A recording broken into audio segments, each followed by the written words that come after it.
যদি নিজের শরীরের দাম নিজেই না বুঝো, নিজের শরীরের ইজ্জতের মর্যাদা যদি নিজেই না বুঝো, তাহলে দুনিয়ার কেউ তোমাকে ইজ্জত আর সম্মান দিবে না।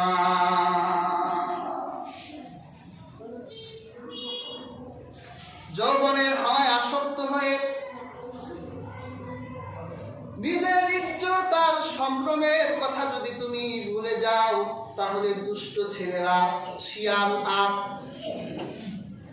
হায়নার ভূমিকায় তোমার ইজ্জতে হাত বসাবে, সমাজের বুকে কলঙ্কিত হয়ে যাবে, আল্লাহর আদালতে পাপিয়ার অপরাধী আসামি হিসেবে উঠতে হবে। কিয়ামতের দিন তুমি তোমার স্বামীকে ঠকিয়েছিলে, আল্লাহর আদালতে যৌবনের এই পথ হাওয়ায় নিজেকে মত্ত রেখে যে পাপ করেছিলে আল্লাহর কাছে, আল্লাহ আদালতের বিচার তোমার হবেই হবে। নিজের ইজ্জত বুঝো, নিজের সম্মান বুঝো, কারণ দুষ্ট ছেলেরা শিয়াল আর হায়নার ভূমিকায় তোমার উপর তারা আক্রমণ করে তোমার ইজ্জতকে তারা নষ্ট করেই দিতে চায়।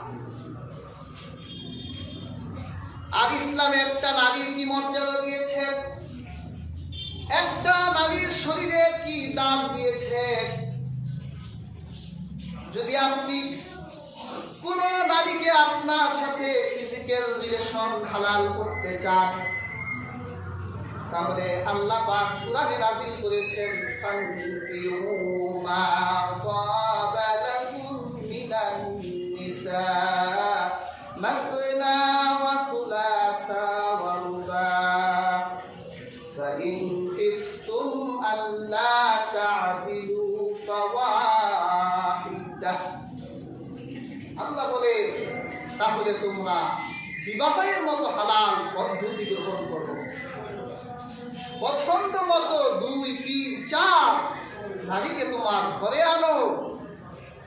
আর যদি তুমি তাদের ভিতর ক্ষমতা বন্টন করার ক্ষেত্রে আশঙ্কা বোধ করো, তাহলে একটির উপরই সন্তুষ্ট থাকো।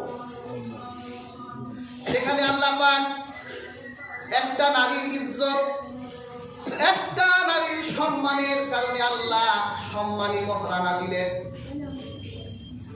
তুমি তার সতীত্ব গ্রহণ করবে, আল্লাহ কোরআনে মহারানা ধার্য করলো। আর সেই নারী যদি নিজের ইজ্জতেই না বুঝে, ভালোবাসা দিবসে প্রেমিক পুরুষ তার কাছে মেসেজ করেছে, আসো আমরা ওই দিন অমুক রেস্তোরাঁয় অথবা অমুক পার্কে দুজনে একসাথে বসে একটু বাদাম খাবো, আর আমাদের জীবন যৌবনের কথাগুলো একে অন্যের সাথে শেয়ার করবো। তুমি যদি তার এই মেসেজে করে তার ফাঁদে পড়ো, তাহলে নারী তুমি জেনে রেখো, তুমি তোমার নিজের ইজ্জত নিজেই নষ্ট করলা। ছেলেদেরকে বলি, তোমরা আগামী ভবিষ্যৎ আল্লাহর দ্বীনের অতন্ত্র প্রহরী। একটা নারীর যৌবনে তুমি মজে যেও না। মনে রেখো, নারীর যৌবন চিরদিন থাকে না। যে রূপে জোয়ার আসে, ওই রূপে ভাটাও আসে। বলেন আসে কিনা? তুমি যে নারীর সুন্দর কথায় পটে গিয়েছিলে, কথা বলতে বলতে একদিন সে নারীর সুন্দর কথাও তোমার ভালো লাগবে না।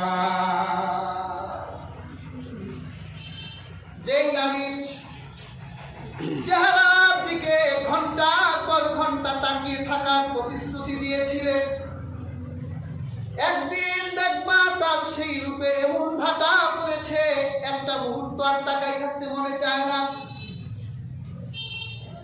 যে নারীকে তুমি পরিবার চাপ এনে দেবার কথা দিয়েছিলে, সেই নারীকে তোমার ঘৃণা একদিন করবে।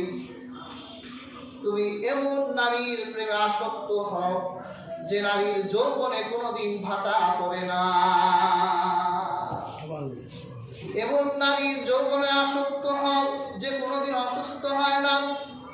এমন নারীর প্রেমে আসক্ত হও যে নারীর মুখ দিয়ে গন্ধ বের হয় না, বগল থেকে গন্ধ বের হয় না।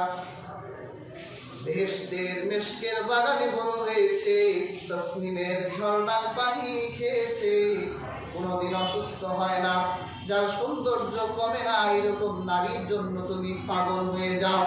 তাকে পাবার জন্য দুনিয়ায় তোমার মাকে আল্লাহর কাছে সঁপে দাও, তোমার নিজেকে আল্লাহর কাছে সঁপে দাও। এই ক্ষণস্থায়ী নারীর পিছনে ঘুরে তুমি তোমার নিজের মূল্য নষ্ট করে দিও না।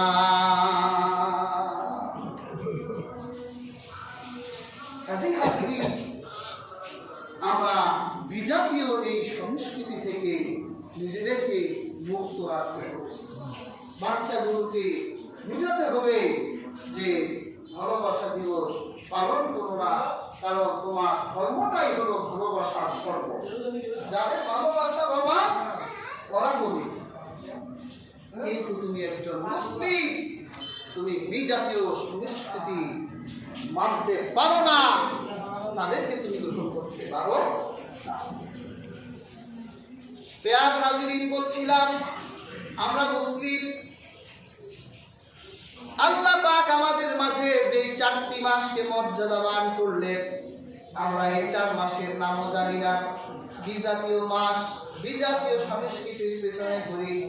আল্লাহ পাক কোরআন কারীমের সূরা মায়েদায় 36 নম্বর আয়াতে বলেছেন, মিনহা আরবাতুন হুরুম, 4টা মাস পবিত্র মাস।